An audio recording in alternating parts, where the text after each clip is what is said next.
Hello, hello, hello. Welcome to Royal Sussex Live. Welcome, one and all. Thank you so much for being here. You could have been any place else, and I promise you it's not too late.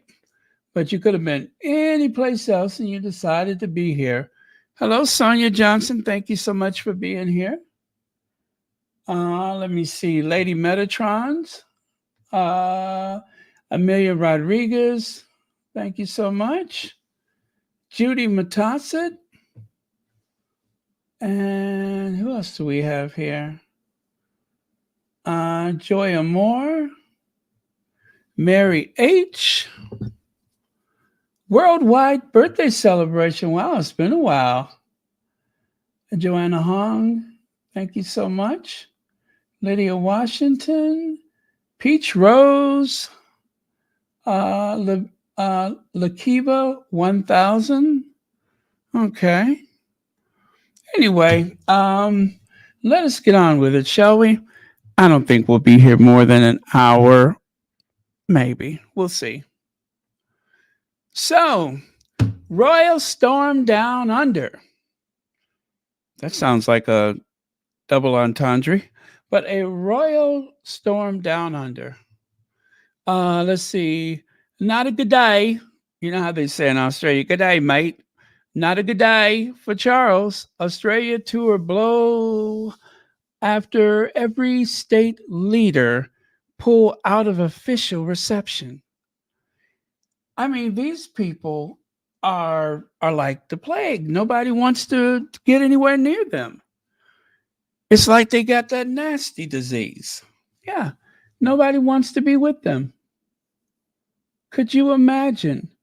That is the king of of the United Kingdom, of the Commonwealth. That's that's Charles.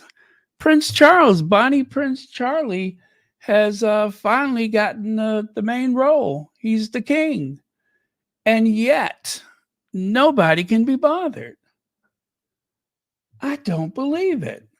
Now, he's going to Australia for the first time as the monarch. 1,000 years, as David Starkey would say, 1,000 years of history. 1,000 years. Yeah, 1,000 years of continuity, all except for during the what was it, the Civil War. 11 years there was no monarch, and anyway, they finally restored the monarchy. But this is unbelievable. This never would have happened to his mother. You know, it just goes to show. I was saying for a long time, they really took advantage. They monetized the queen's age, right? They weaponized the queen's age. They used the queen's age to leverage a lot of things from a lot of people. And when I say they, I do mean the institution itself, the government. And of course later on the tabloids, because when the Sussexes decided they had had enough and that they would leave, what happens? They used the queen's age against them. Oh, the queen is 95 and no, wait, the queen's 94 and Philip's in the hospital. And then it was queen is 95 and Philip just died. Yeah. Over and over and over again, they used that against Harry and Meghan to create hostility against them. But trying to use Charles, he's not the most sympathetic character. And really, the entire case against him as a human being, let alone a monarch, didn't it all start in Australia? Wasn't it an Australia tour that first spelled doom for Charles and Diana?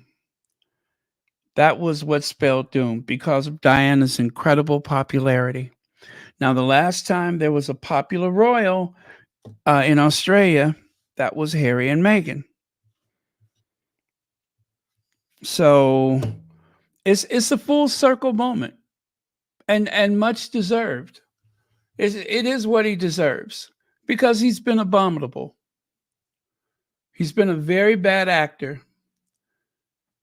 Elaine Parker, thank you so much for the super sticker, and thank you for being here as a moderator and as a member of Royal Sussex.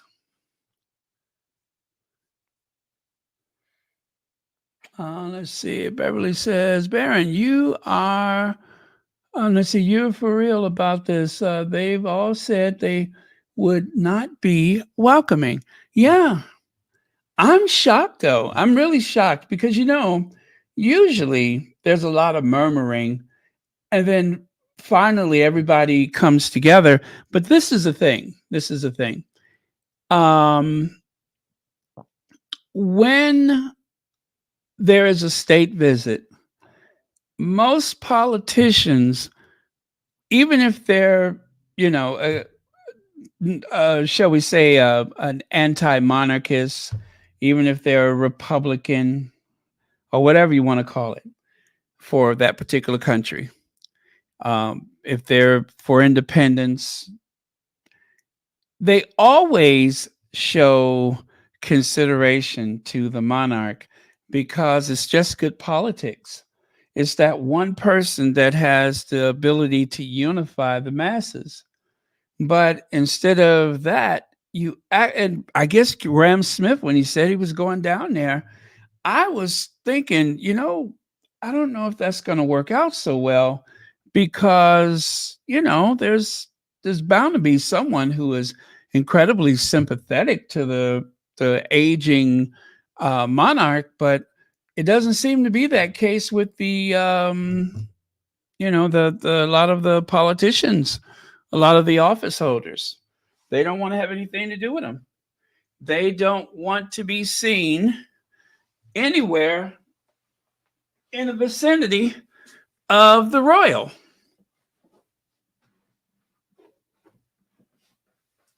And his concubine, Queen Camilla. And I would imagine there's a lot of warm feelings for Diana, even to this very day, more so than they have for Camilla.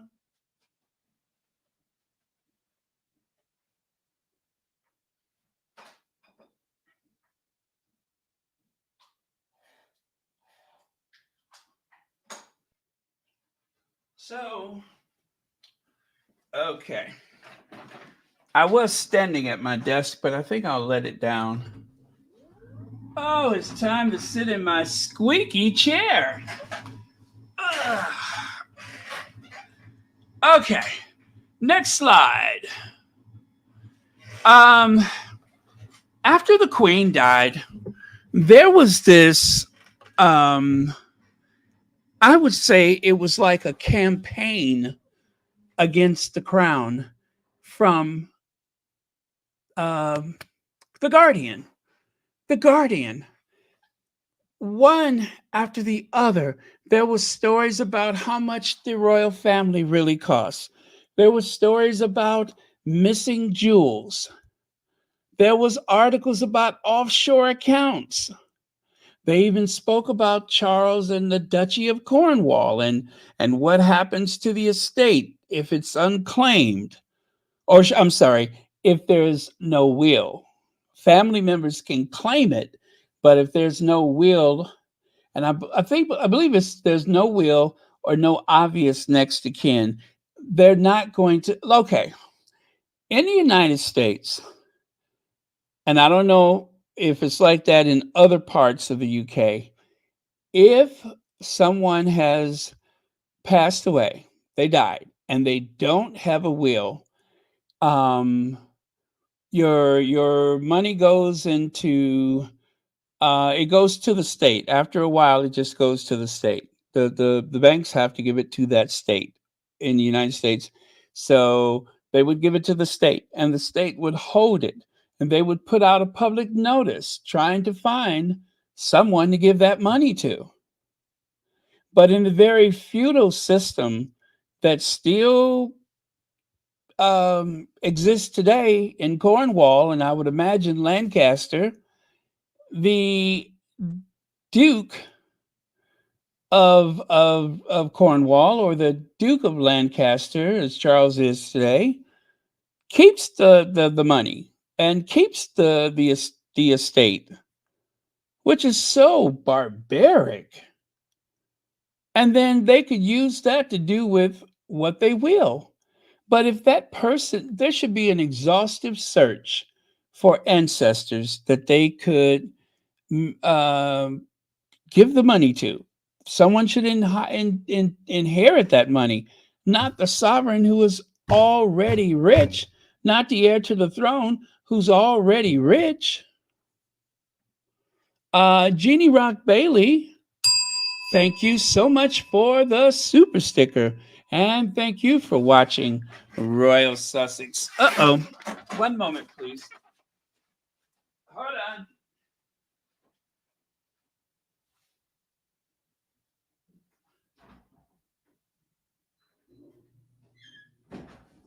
Okay. Okay. I'm back. So, um, what you see there, I believe, is an aerial view of the way those hectares of county land has been divided or whatever. Okay, let's go to the next one. Aha! That's it right there. King Charles and royals, plural, failed to reveal official gifts for past 4 years despite promise to do so. So here we go again. Here we go again. One of the wealthiest men in the world does not seem to get it, right? Now, to be fair, there are so many things that Charles has been very forthcoming about. You can't say the same thing for William, but Charles, yes, there's been quite a bit that he's been forthcoming about. Um, in the spirit of openness, he has promised on occasion, like for instance, when it comes to tax, right? But okay, so check this out. King Charles and his family have failed to reveal their official gifts for past 4 years, despite previously promising to publish and list an annual list. Palace officials have blamed the pandemic, the change of reign, and then planning for last year's coronation for their inability to publish details of gifts received by members of the royal family. Now, I would imagine that per pandemic, because there was not as much traffic, you probably have not, well, I'm guessing, in all likelihood, you should not have received as many gifts as you would have, pre-pandemic. So you shouldn't have that much to inventory. But I guess it depends on where the gifts are coming from. But you shouldn't have a whole lot to inventory, I would think, or to account for. And plus, it's always staff people doing that stuff. They hire people to catalog and store things that have been gifted to them. So I don't understand that one. The royal family's reticence follows controversy over cash for honor scandal involving the king's main charitable foundation, which led to a police invest. Oh yeah, please. Led to a police investigation that was dropped last year without a full explanation for either Scotland Yard or the Crown Prosecutor Service. It also comes after revelations that Charles, when he was Prince of Wales, accepted 2.6 million in cash in bags from that is a Qatari politician for another of his charities, the Prince of Wales Charitable Found. Let me see. I was about to say foundation. The Duke of York also faced allegations that when he was a working royal, He used official overseas trips to conduct private business deals. But unlike MPs who have to register gifts, donations, and hospitality, there is no public register of interest for members of the royal family. Instead, they act on the advice of their private secretaries in deciding what to declare. Really, is that sensible? Annual gift lists were introduced after media criticism of attempts by the royal household to conceal the origins of lavish jewelry given to Queen Camilla by a Saudi royal in 2006 and worn by her on an official visit to the United States in 2007. And still they have not learned their lesson. Imagine that. So anyway, the full article is in The Guardian today. Now take a look at this. This is just a little brief look at some of the things that they just mentioned, like Charles aides fixed CVE for a Saudi tycoon who gave 1.5 million pounds. And of course, there on the right side, you can see our cash for honors claims a storm in a teacup, Charles. I would say yes, but now that Charles, William, and these invisible contracts are in full force, I don't imagine there's going to be much pushback from most of the British media.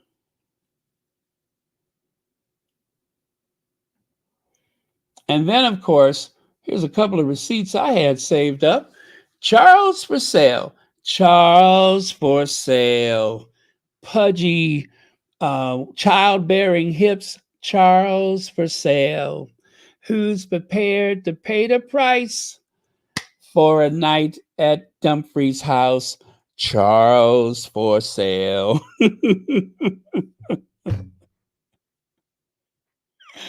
I'm going to rewrite that song, Love for Sale. Charles for sale. Who's got enough cash for Charles for sale? Anyway, Prince Charles' closet aide. I'm just kidding.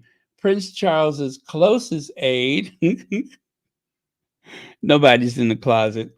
His closest aide, Michael Fawcett, is spotted outside his London home as he breaks cover after being forced to resign for offering Saudi donor help securing knighthood and British citizenship. Prince Charles' aide, Michael Fawcett, today spotted walking his dog. Well, where's the dog? Oh, that's not nice. Okay, spotted walking his dog outside London home after last night stepping down as chief executive of the Prince's Foundation. Now, just a little background. Michael Fawcett started working for Charles age 19. And you can see in the bottom middle photo, there's an image of kind of a good looking Michael Fawcett. Of course, he's pretty much gone to hell in a handbasket lately, but he was a nice looking kid back in those days and very close to Charles. I mean, if you saw the broader photo, you would wonder, why is he standing so close? Anyway, shaking hands with a prince, pinstripe fixer Michael what is that? Wine, whatever, Parker's very checkered business past. The affair involving the cash for favors scandal, gripping Prince Charles's charitable foundation, is the latest colorful chapter in Mr. Wine, I guess it is, Parker's story of financial mishaps and misjudgment. And all of this was in the Daily Fail, by the way. This was back before they, ironed things out. And then, of course, Norman Baker. Charles can't hide behind aides. His fingerprints, his very large, pudgy, Dinner plate size fingerprints are all over this mess. Imagine the size of Charles' fingerprints. I bet you they're like manhole covers, just huge. Anyway, Norman Baker, the devastating revelation about Prince Charles's and his advisors will come as a shock to many. I don't think so. The real surprise is their activities remain hidden from public for so long. So I think what it is that there's a lot of people that are likely on a payroll of sorts. I'm going to allege possibly that you don't want to have any accounting for some of the, shall we say, favors that they're able to provide, if that makes sense. Okay, so Carolyn Graham. Carolyn Graham. You know who that is? That's that daughter of Dixie that's always starting stuff with Harry and Meghan. Carolyn Graham. Farewell again to the one man Charles says he can't do without. He can't do without Michael Fawcett. Now, the other thing about Michael Fawcett is that it is alleged that he used the N word against a secretary who worked at Highgrove who is of mixed race, and they claim they didn't know that she had any African heritage. Anyway, she quit because of the constant verbal abuse that was alleged to have come from Michael Fawcett. As a matter of fact, from the way she talked, Michael Fawcett seemed to have said some very dodgy racist things. So she no longer works for Charles, and she even said that she was sure that Charles was within earshot of everything that was said. Well, listen, um, given the size of Charles' ears, if somebody was whistling Dixie in some southern state in the U.S. and Charles was running his Hoover around, well, let me stop that because Charles don't do any cleaning. But if Charles, let's say if Charles was, what could he do loud? I guess driving his car through the English countryside, he could still hear it. I mean, his ears are like satellite dishes. He can pick up Radio Free Europe on the worst of days because his ears are so big. So if that secretary, if that secretary said that Charles was within earshot, there's not much he can't pick up with those gigantic ears. We just don't notice him anymore because his face has caught up to his ears. You know what I mean?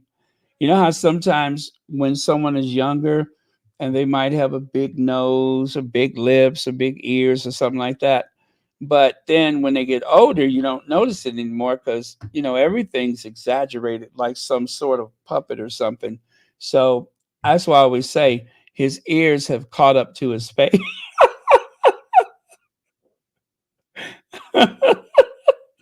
His ears have, I mean, I'm sorry, his face has caught up to his ears. I have to make sure I say the right. His face has caught up to his ears because his ears was outrunning everything on him.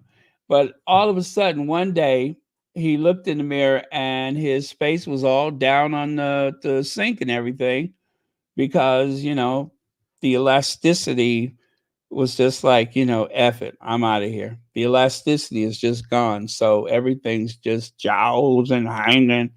You know what I'm saying? So that's why you don't notice his ears anymore. But I digress. Anyway, it would be a hard case to prove that he didn't hear Michael Fawcett using the N word on the secretary that quit because Charles can hear almost anything simultaneously, right? Okay, so let me move that pathetic mug out of view. So, Charles Purcell Fure.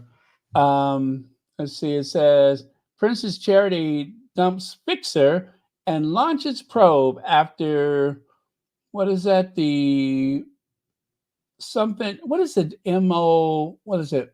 Metropolitan, no, unearths extraordinary details of scheme to sell dinner with him for $100,000. Now, I think that dinner would include a night at Dumfries' house. Now, full disclosure, I myself have been to Dumfries' house.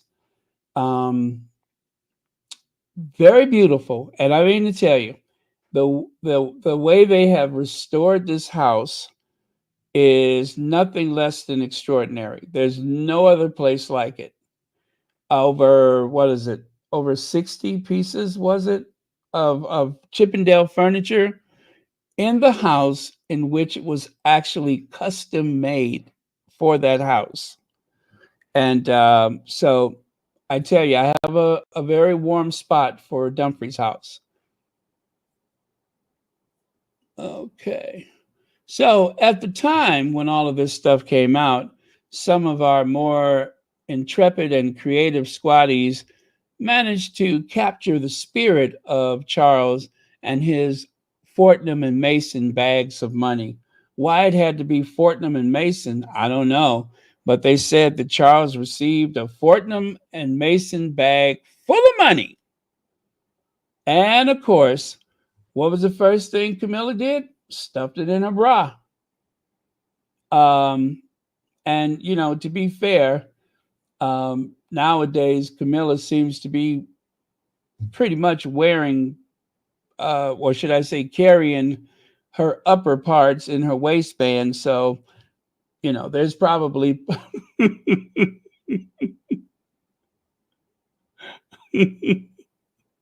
like I said, the elasticity. You know what I'm saying? Is not what it used to be. Anyway, what was I talking about? Oh yeah, it says, "What's in my bag? Don't worry, it's for charity." And of course, this is another one of those images from the Guardian. I'm telling you, it was one article after the other. I couldn't believe it. It was like the Guardian waited until the Queen took her last breath. Do you guys remember that? It was one article after the other. It's like the Guardian waited until the Queen took her last breath, and all of a sudden, they were all over that family like a cheap suit.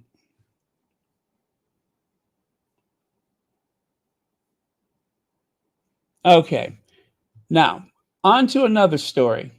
Just call her Alterate Kate. Clever tricks the Princess of Wales uses to protect her modesty, and how Meghan can learn from her styling tricks. Now, let me tell you something. The last thing our Duchess needs is to solicit any type of assistance or advice. That's just like when they were saying that Kate didn't want to get close to Meghan because she was afraid that Meghan was going to ask her for her fashion contacts. Woo! Her fashion contacts. In what universe? In what universe? That's like some alternate reality. Let's see. Maybe she should have had weighted dresses. Thank you very much, Lex. Absolutely. And that's just what I'm going to get to. Thank you very much for the super chat. Uh-oh. Didn't mean to do that. There we go. So take a look here. Just call her Alterate Kate. I saw this article and I'm just like, you don't mean. You don't mean. Is any way that they can find to associate the Duchess of Sussex with something that has nothing to do with her? This is the one and only time that Meghan has altered a dress. And from what I could tell during the um, docu-series, I believe the dress was designed so that you could wear it without the overskirt or the train or the whatever you want to call it. I believe it was designed that way. Now, before Kate's arms became so, shall we say, muscular, she was wearing stuff like what she has on there more often. Okay, fine. Good for her. Um, and of course, Princess Diana has been known to, uh, change up a couple of outfits here and there. But the idea that Meghan needs to ask Kate for fashion advice or for some type of suggestions. Oh, how can I? No, just no. Um, they should never, ever, uh, in any way, try to connect the two of them where fashion is concerned. I do think that not only does Meghan hold her own, she has defined fashion for the modern day royal woman, especially someone who is well educated, someone who is called upon to lead or involve herself in discussions or to get down on the ground and interact with children. Whatever the case may be, I do believe that our Duchess has got it covered. Okay? And so the part about modesty, right? Protect her modesty. I was just like, are we still going on about the red dress? Because they tried to imply that Meghan was showing too much. You know, I thought we stopped doing that thing, but no, they were trying to imply that the California princess was showing too much. Um, and of course, some of the derangers and the Royal Rhoda was, saying some pretty nasty things and even implied that Meghan had flashed someone. And I'm just like, are we all looking at the same videos? And not one American publication has made any such remarks. Not one. The only ones where you would find something like that, we know where the roots of those publications are growing. Uh, why would they compare Kate in that frumpy dress to Meghan? Here, legs. That's what I couldn't understand. I'm just like, I think the point of it was to throw in protect her modesty, as if to imply that Meghan has not protected her modesty thus far. Well, I'm fixing to go there. There's Kate. Is she protecting her modesty? And let me tell you something. Kate was 30 years old, was she, when she married into that family? That's not a kid. That's someone who should know better. Was all of this protecting their modesty? Now, I'm going to be fair. The one on the right side, that's college. That's being, college. But on the left side, there is absolute, this went on way too long. Time and time again, it was like a running joke. And everybody laughed. They thought it was adorable. They would make remarks about how stunning her legs are. There was no criticism for that. None. And of course, who can forget the pack of raw chicken stepping out of the state Bentley to greet the president of South Korea. A state visit. Is that protecting the modesty? What modesty is being protected there? Because I'm seeing more here than I saw at the Children's Hospital.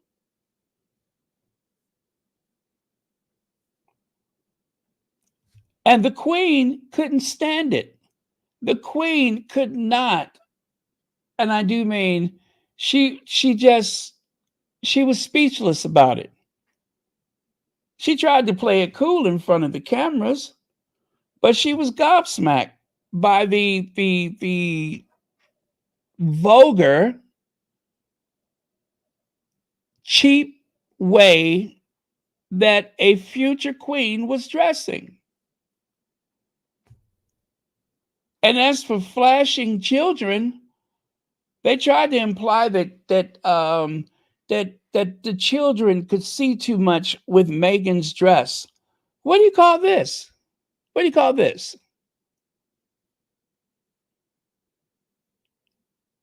Kate literally has mooned an entire continent on the Australian trip. And there on the right side, visiting a war memorial, there's Kate dressed flying up in front of her face on the trip to Pakistan, right? Look at this. Inexcusable. Where's the criticism about that? That's vulgarity. That's insulting. That's the person who needs to protect their modesty. Not Meghan. And look at the Queen. The Queen is just, she doesn't know what to do. She can't believe it. She invites this nitwit to go and to the, I think it was to the, of all places, the Bush Royal something. Yeah, I know. Anyway, Bush House. I think it's called Bush House, King's College. Maybe she didn't understand the concept or whatever. But anyway, Kate heard Bush House, and this is what she wore. So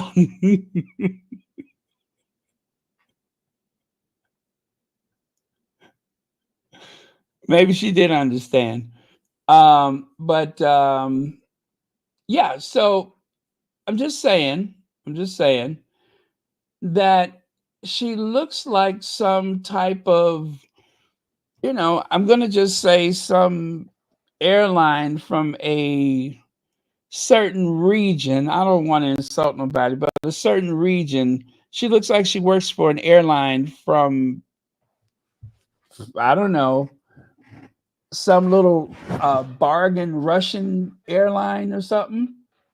But this is what she wore with the head of the church, the supreme governor of the Church of England, and that's what you wore. And the Queen was not happy. The Queen was not happy. But that's good old Kate protecting her modesty. Meghan ought to ask Kate about protecting her modesty. And I thought, now where does somebody get that from? And then I thought about it. Her mama, who constantly, even in her advanced age, would step out the house looking like she worked in one of them houses. Looking just like she worked in one of them houses. That's where she got it from. It's something about those Middleton girls where they think that, oh, I have a great pair of legs and everybody wants to see them. No, they don't. We know what legs look like, especially when you're supposed to be in a position of authority and you're the mother of a future queen. And this is how you emerge from the back seat of the car?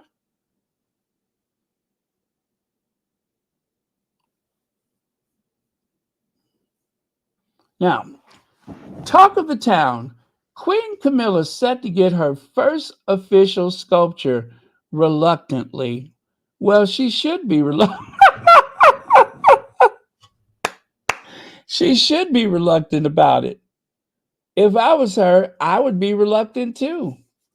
Because sometimes they just can't ever seem to get those sculptures right, especially if it's a little more abstract. Although I think if it's an abstract artist, she might actually come out looking normal. Who knows? She said to be reluctant about the idea, but Queen Camilla is determined to be immortalized, God help us, in bronze. In bronze next year for her first official royal sculpture. Let me see. I don't think she's mad about having it done. Artist Lady, was it Pecci? Revealed, but she has agreed as it will be kept at the Royal Osteoporosis Society, which I think is lovely. Okay, okay. Now, is that something to do with the study of dinosaurs? Um, oh, wait a minute. That's a archaeology society. Yeah, I'm thinking of the Royal Archaeology Society, but that's for the Osteoporosis Society. Okay, different type of bones, I think.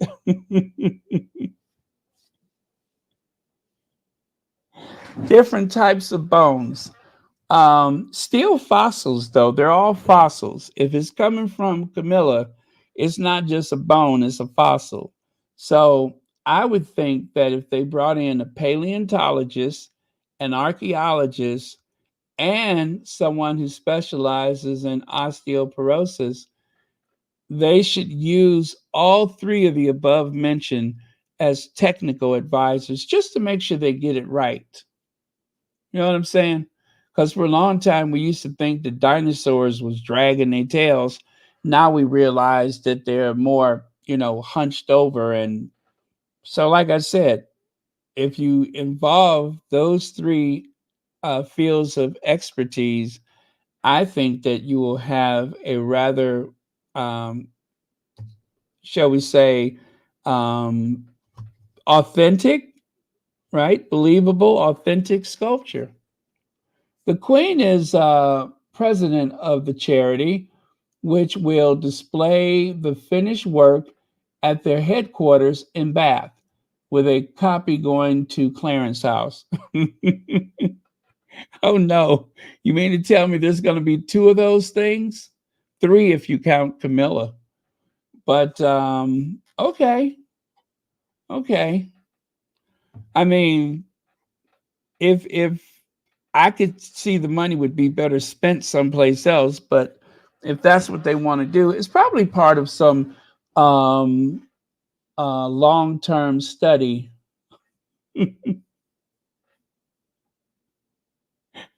They could use it to teach kids about the Paleolithic area, however era. I've seen the abstract art, blue chicken.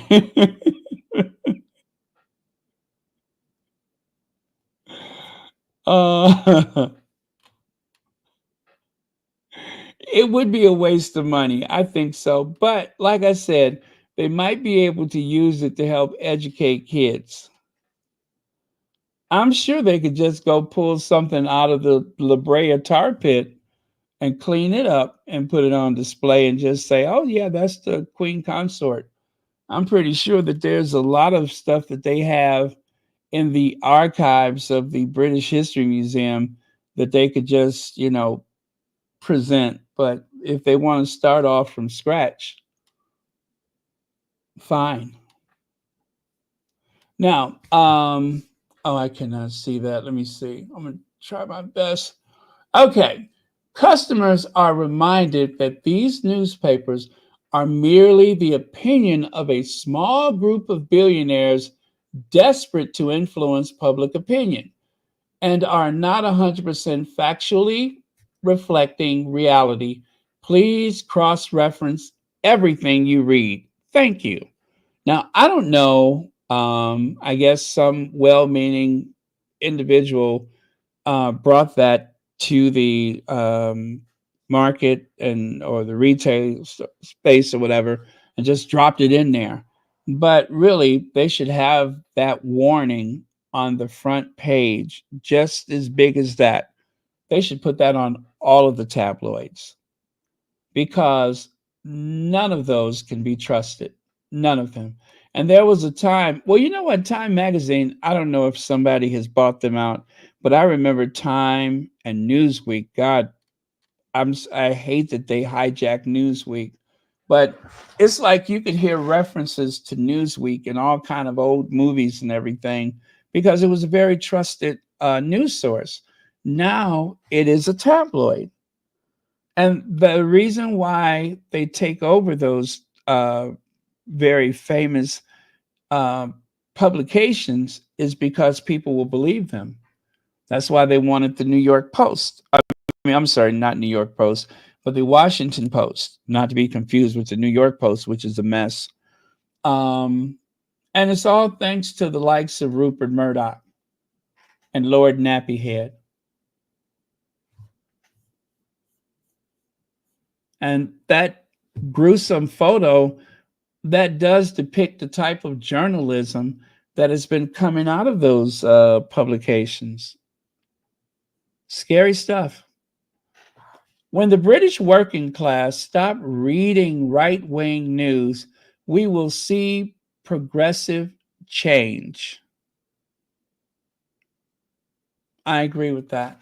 When that stops, and you can say that for most of the Western industrialized world, is that if people could free themselves of these right wing news agencies, whether it's television, radio, print, whatever the case may be, if we could just free ourselves of that. It doesn't seem to be any way to get away from it, though. And then here's another collage that someone put together.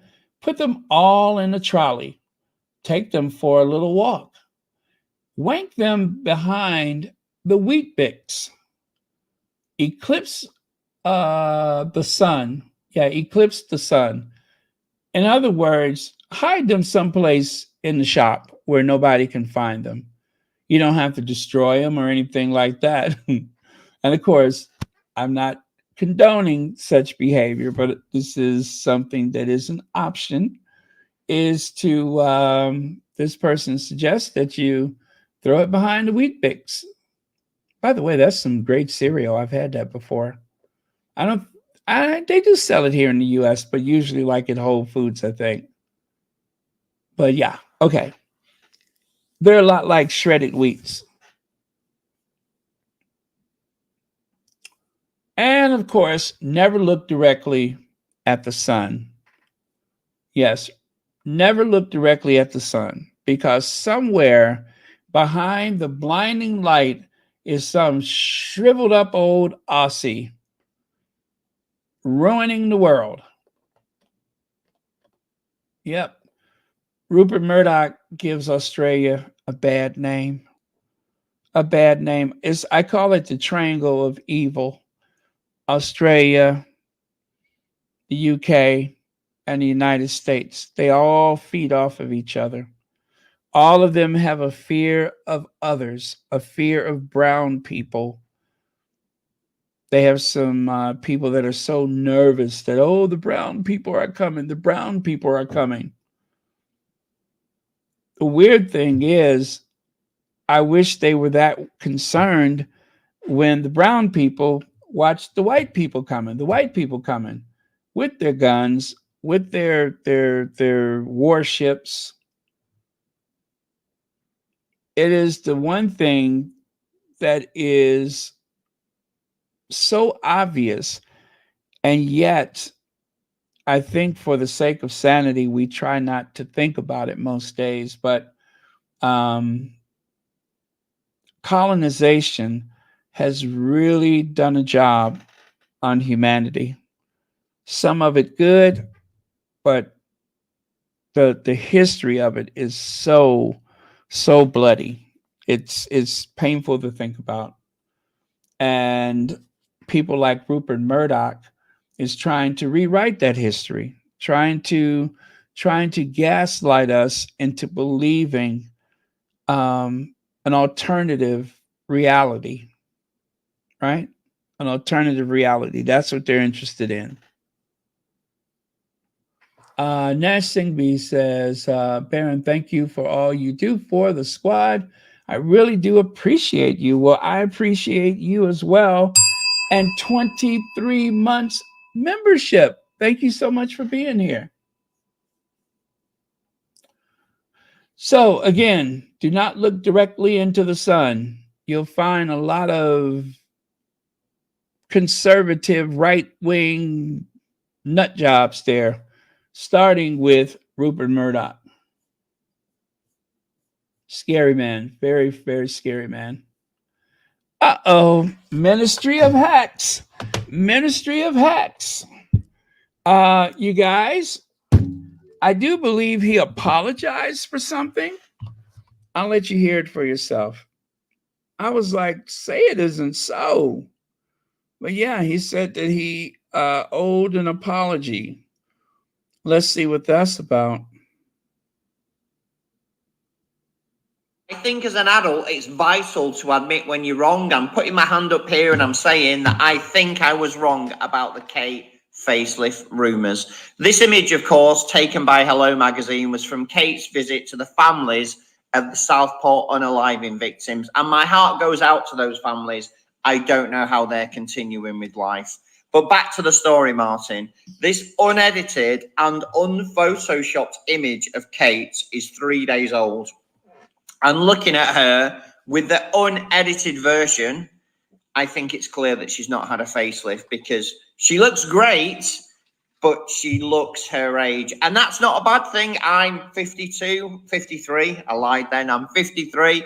I certainly like my age and I certainly look my age. I don't want to look any younger, but there's no doubt that Kate looks her age when her photographs have not been edited. I don't know what that means for the wider cancer story. I don't know what that means for the wider life. I guess my question would be, why have the other digital media channels felt it so necessary to edit pictures of Kate with Photoshop, take years off her on a regular basis for so long? Just why have they done that? That's where the facelift rumors have come from, right? Anyway, happy Sunday. Comments are open as ever. Let me know what you think. Okay, thank you, Ministry of Hack, who is available on the TikTok. Yeah, on the TikTok. Also, I received I keep forgetting to mention this, but if you're listening, I received a Cash App. I won't say the name as it's probably different, but R.A. Yes, R.A. Thank you very much for the Cash App. I believe I got this Friday, and I'm only just now remembering to mention it, but thank you very much. Thank you for supporting this channel. Okay. So the first time that it was very noticeable what the Minister Hacks is speaking of was during the not state, what am I saying? But it was the first solo visit that Kate has had since marrying into that family. Kate had never gone abroad by herself. And for some odd reason, they wanted her to go to Denmark to do some busy work. There was an attempt by the palace, Kensington Palace, and of course the British tabloid media. They were trying to push the Danish press around. And the Danish press are very protective of their royals. And so they couldn't understand why Kate was late. That was the first bad impression, is that she was late. And then after she got there, she was even late making her presence before the Queen, Marguerite. And then, of course, they were trying to tell the Danish press what to do.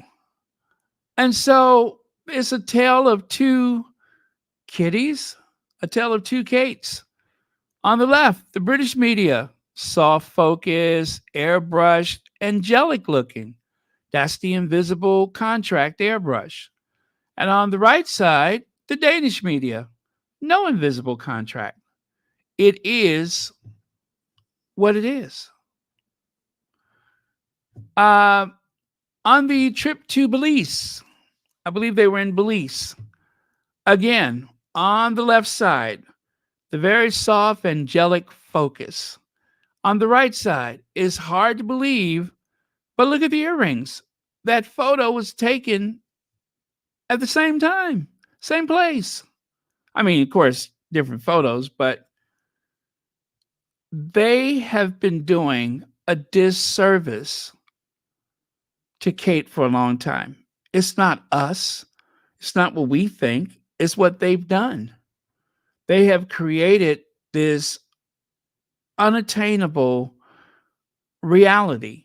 They have created this expectation that Kate is not Kate as she is, but this image that has been carefully cultivated by the tabloid media, by the British press.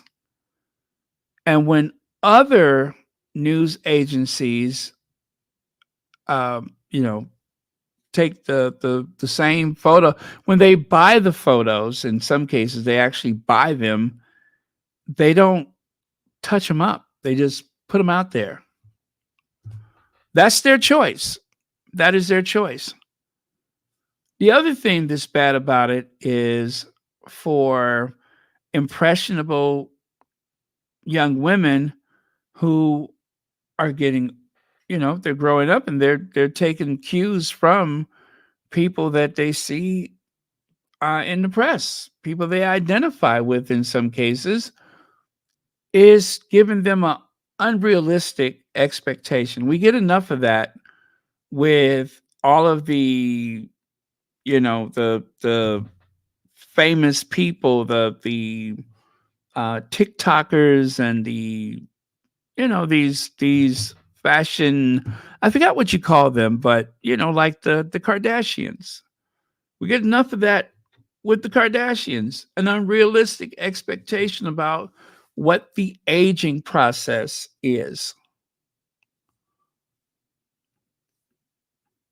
Now, Tatler, Hello Magazine.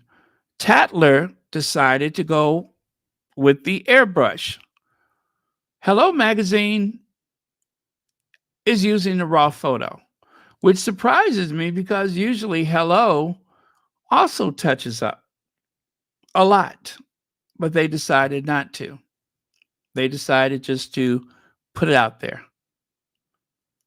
And you can see the stark difference between the Tatler's article and then, of course, I believe this is a Getty image that is untouched. That cannot be healthy for her. And certainly, again, when it comes to the reality of the aging process, which there's totally nothing wrong with that. But I think they're doing a disservice not only to Kate, but to all women by going so far. Because you got to admit, they went too far. Tatler went way too far. You could have softened up things without taking it to the extreme. I don't think that's a good idea. I mean, even the hands are very different. Now, I have to say this though. If there was any photo that I believe should win the Pulitzer Prize, it should win all type of awards. Is this one and this one. Both of these say it all. They say it all. They say everything that needs to be said. But then again, there's always room for so much more. Just thought I'd throw those in there to be shady. Now, did somebody say Nepo baby? Huh? Did someone say Nepo baby? Do you know what a Nepo baby is? Let me see if I can refresh your tea. Okay. A Nepo baby is an informal term for someone who has used their family connections and privilege to achieve success rather than their own talent or merit. The term is often used in a derogatory way to suggest that someone's fame or success is undeserved, right? I was inspired by Lady Sussex earlier, so that's why I'm doing the definition. It was very good today. In case you missed it, the Lady Sussex with George and Charles. It was very good today, and I cannot wait for next week. Now, the reason why I brought that up, why you should feel sorry for Nepo babies. Carolyn Bullock reveals how life is sad for celeb kids like Sunday Rose, who are destined to become dead-eyed copycats of their famous parents.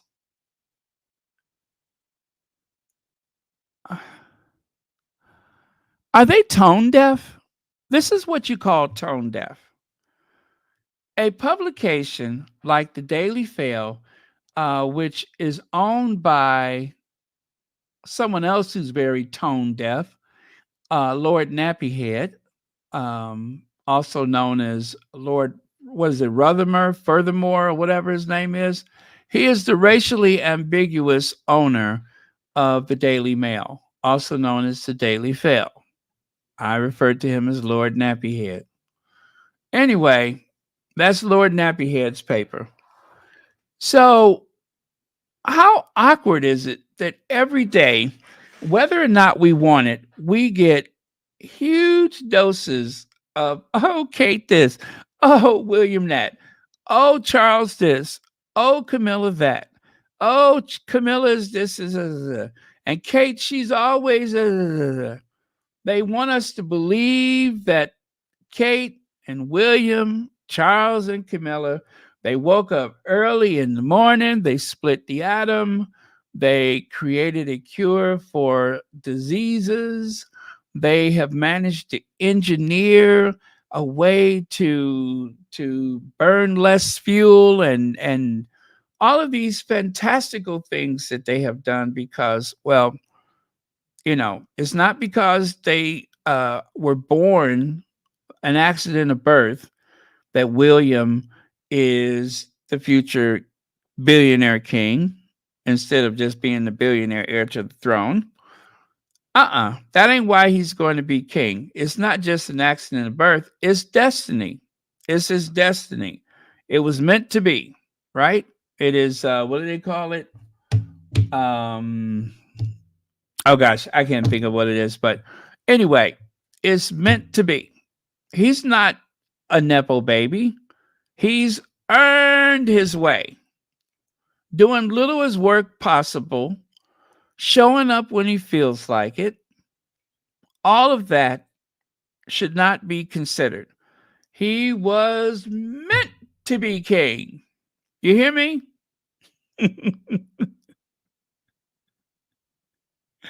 It is his what's the word? Um he's anointed, right? All of that. I say that whoever wrote this article is tone deaf because there is no greater example of a nepotism than the royal family. Charles has not earned the right to be king. He was just an accident of birth, as was his mother, as was her father and his father. Same with William, an accident of birth. He just happened to be the one that comes out first. He hasn't earned anything. So why are you worried about what's her name's son becoming a model? Why are you thinking about any of these kids? It's just the way the world works. Prince William views King Charles III's reign as transitional and is in heir mode, expert says.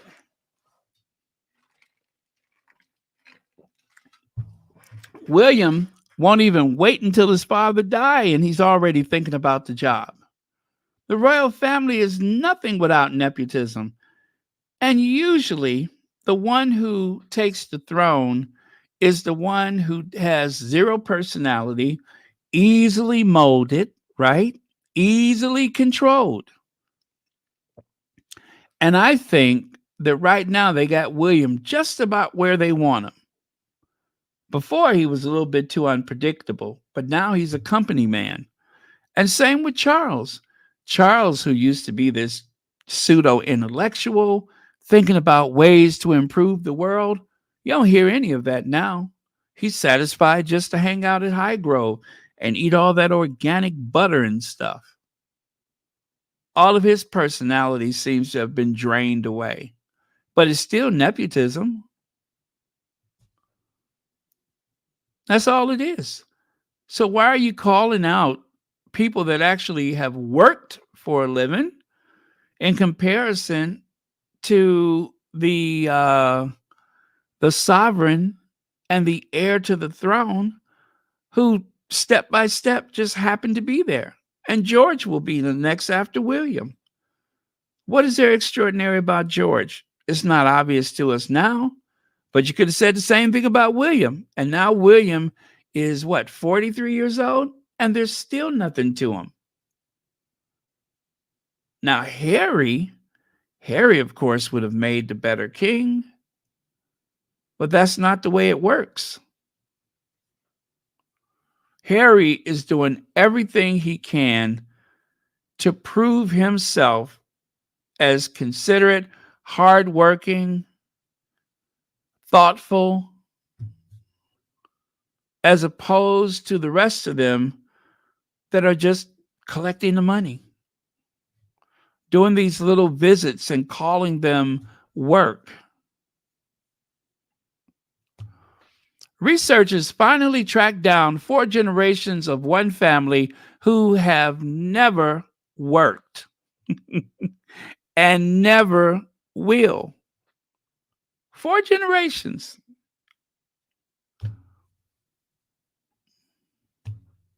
And right here, they're dressed up for the opera and making cookies at the same time. You could even make this up.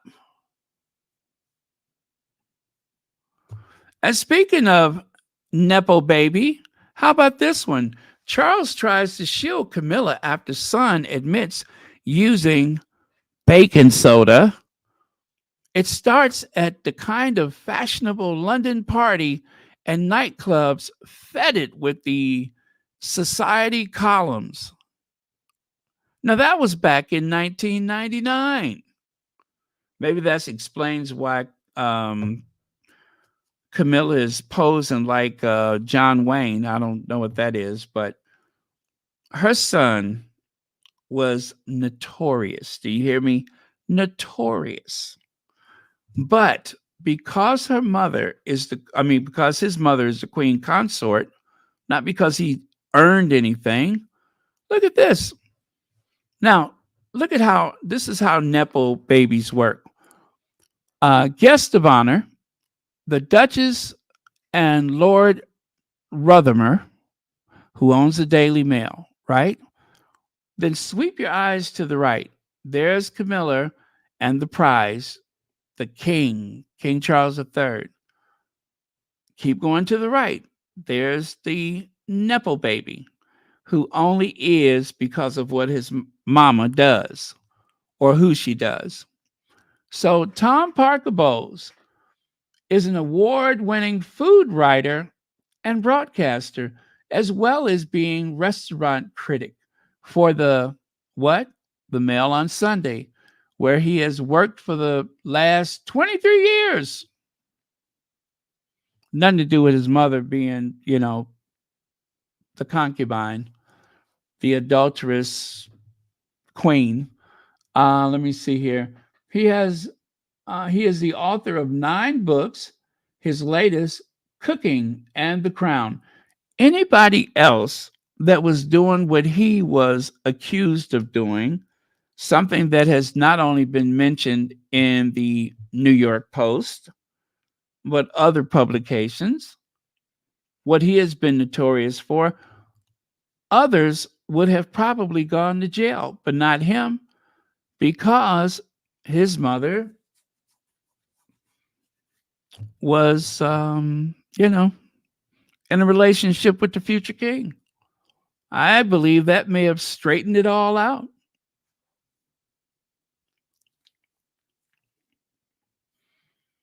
As a matter of fact, the whole family has come up, including the daddy, Andrew Parker Bowles. Everybody has come up because of Camilla's relationship with Charles III. The family has just gotten more wealthier and more prestigious by the day. And look at where this story ends up. I couldn't even make this up if I wanted to. Do you remember the guy on the right side? Jeremy Clarkson? Jeremy Clarkson. Clarkson here, and it's like the second coming of Christ. Tom Parker Bowles visits the former Top Gear presenter's new Cotswold pub and finds this becomes a phenomenon.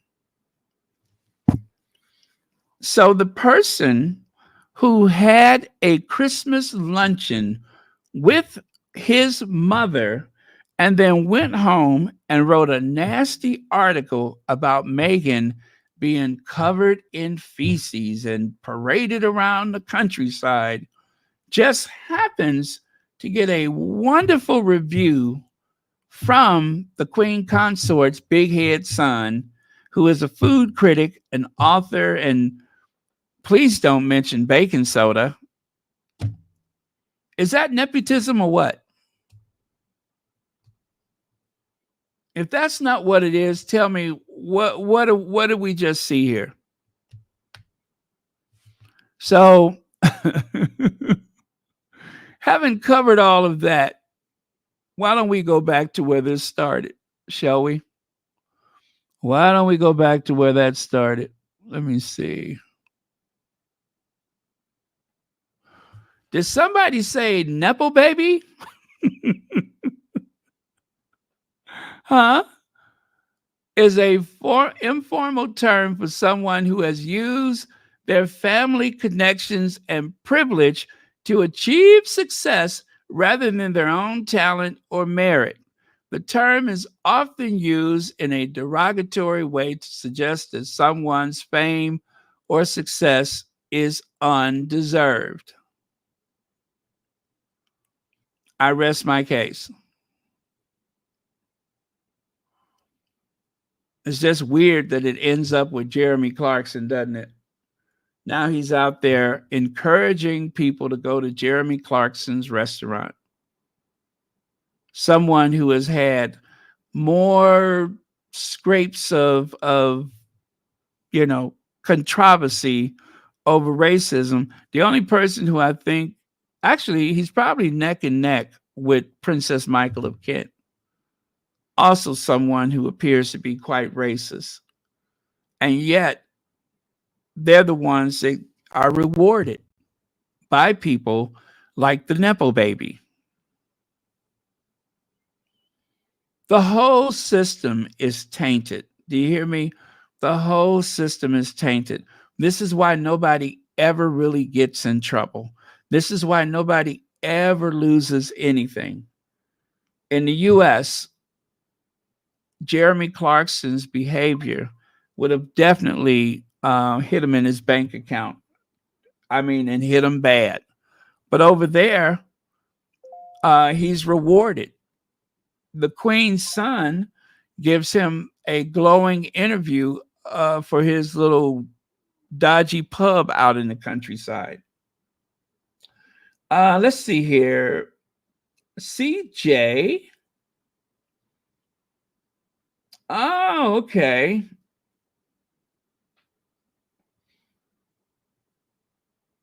Cambridge girl.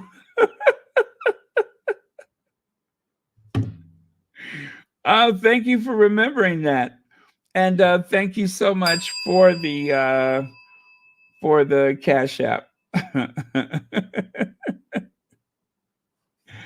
Oh, let me see. The message is kind of cut off. Let me see if I can open it up. Uh, uh, oh, okay. All right. Well, thank you, Denise Marcus. Thank you very much. And thank you so much for watching Royal Sussex. Okay. So now let's get over here to this spot of bother.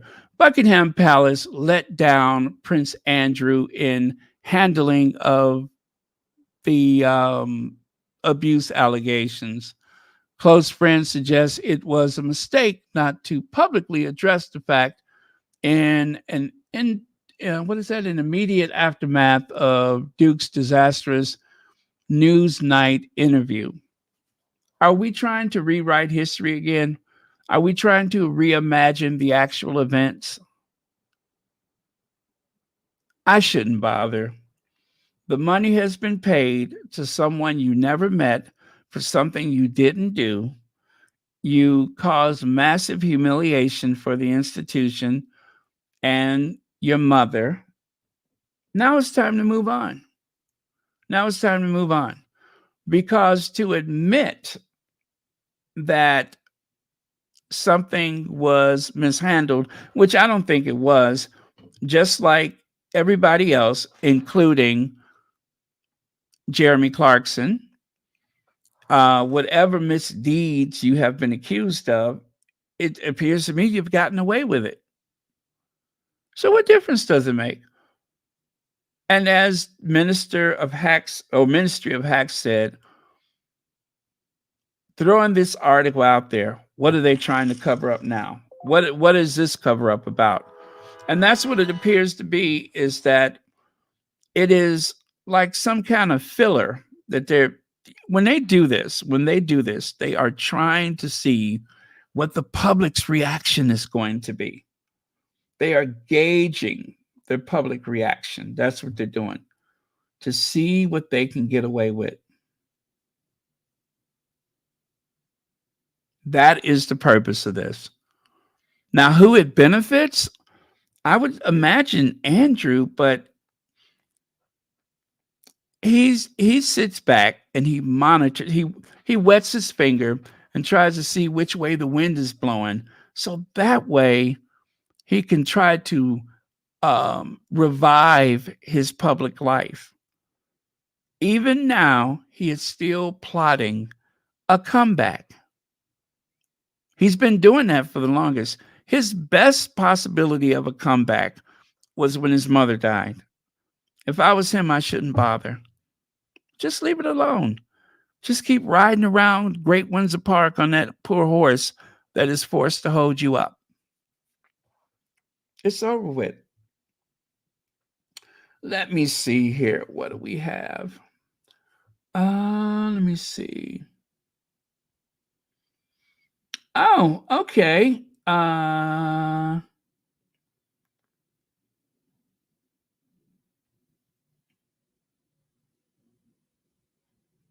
Okay. Well, I mean, I'll just say, well, thank you so much, TC. Thank you for the Cash App. And as always, thanks for watching Royal Sussex. And also thank you for the other support that you have shown this channel, if you know what I mean. Thank you very much. Support that has been very useful every day. My eyes thank you for it. Okay. Let me see. Now, Sandringham. I'm sorry. The showdown in Sandringham.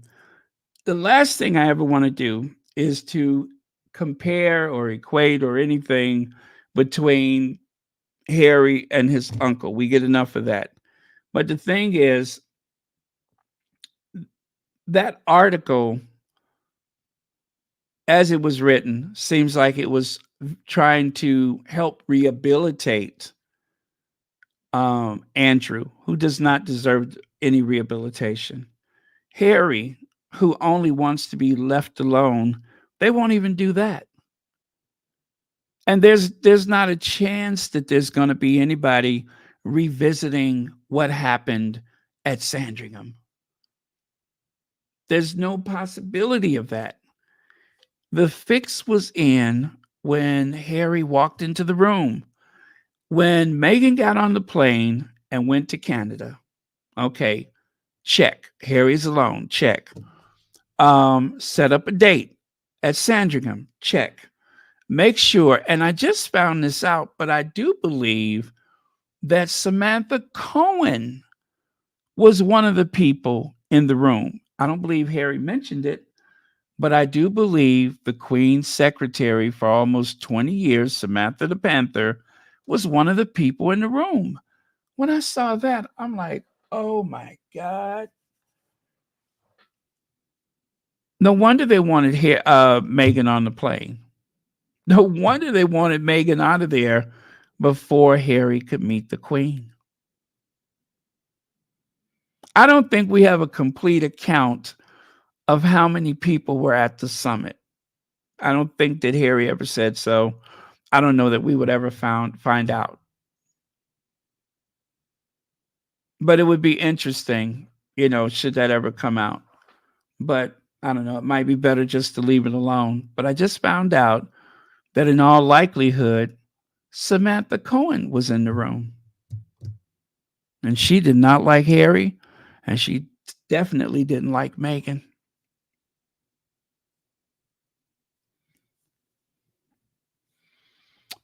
My. They're like sisters, aren't they?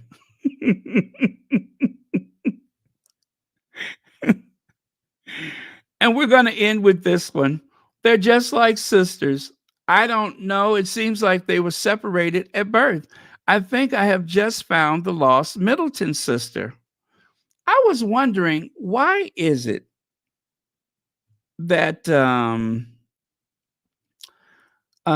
Richard Eden seems to be so determined to keep this nastiness going, all of this vitriol against the Sussexes. And by the way, thank you to the squatty who found this image. I'm starting to think that Richard Eden not only accepts as much dog food as he can get from James Middleton, I do believe that he wants to go and live at the Middleton household. Wasn't he the one that said that the Middletons should be given the title the Earl and Countess of Bucklebury? Well, I think that he wants to be adopted by the Middletons and become uh, Lady Maureen Middleton. Yeah, she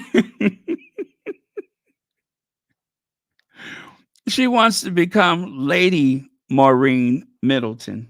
That's what I think. That she has this fantasy when she's sitting up there eating them doggy treats that James Middleton keeps passing over there. I do believe that Maureen fancies herself as a Middleton daughter. And if he could she, them, they, if they could just get Charles to give a title to the family, and then she, they, them could take their rightful place in the Middleton household, that would make Maureen, Lady Maureen, of Buckleberry. And then maybe she would be happy, and maybe she would be less evil, less hateful toward people.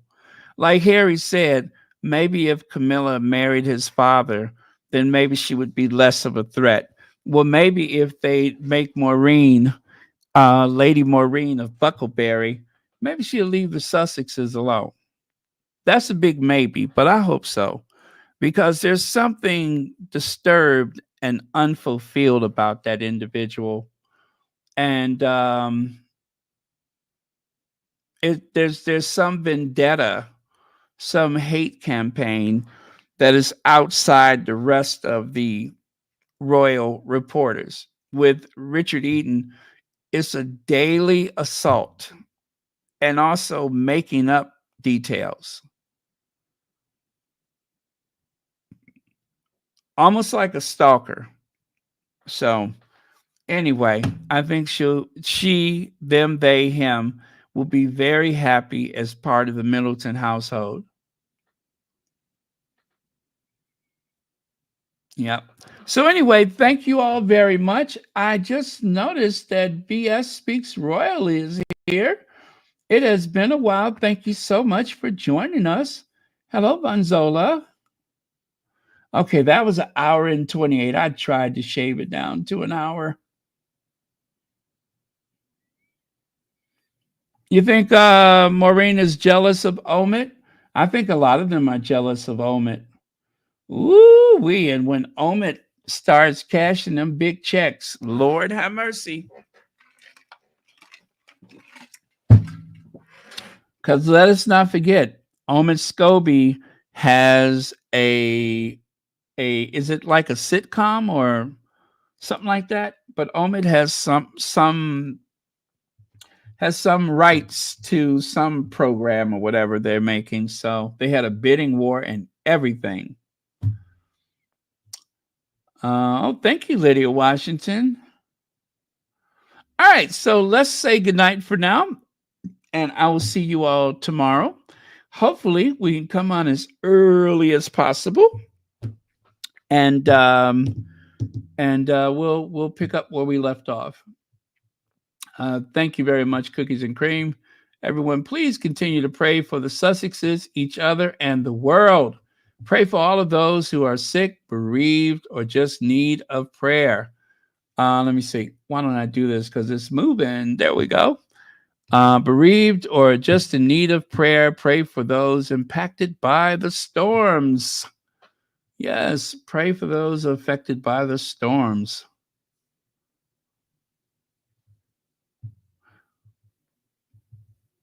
Okay.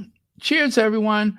Love you guys. I will see you all next time.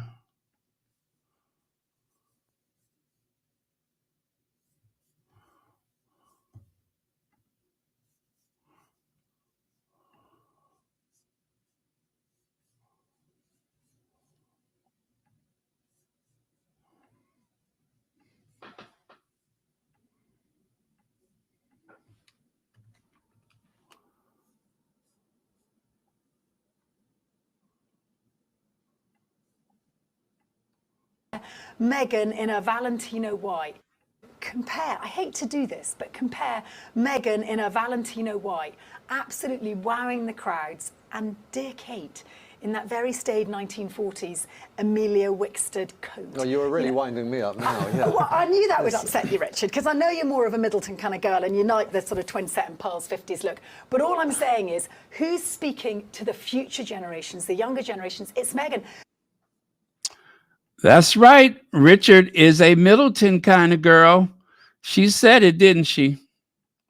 She said Richard is a Middleton. You see, she knew long before anybody that Richard is a Middleton kind of girl. That's what what's her name just said. I didn't really think about it at the time, but I can see it now.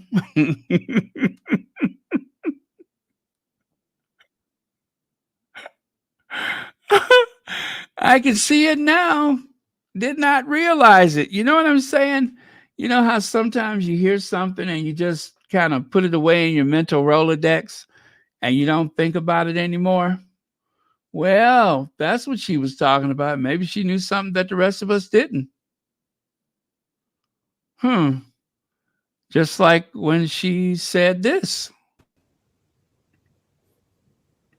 Reasons Catherine is so popular amongst certain demographics, and I'm going to say older people and men, is because she says absolutely nothing. She's a good little girl who keeps quiet and doesn't complain, doesn't do anything, doesn't rock the boat, and is a very traditional, old-fashioned, mute woman. Take note, Nicola. There it is. Right.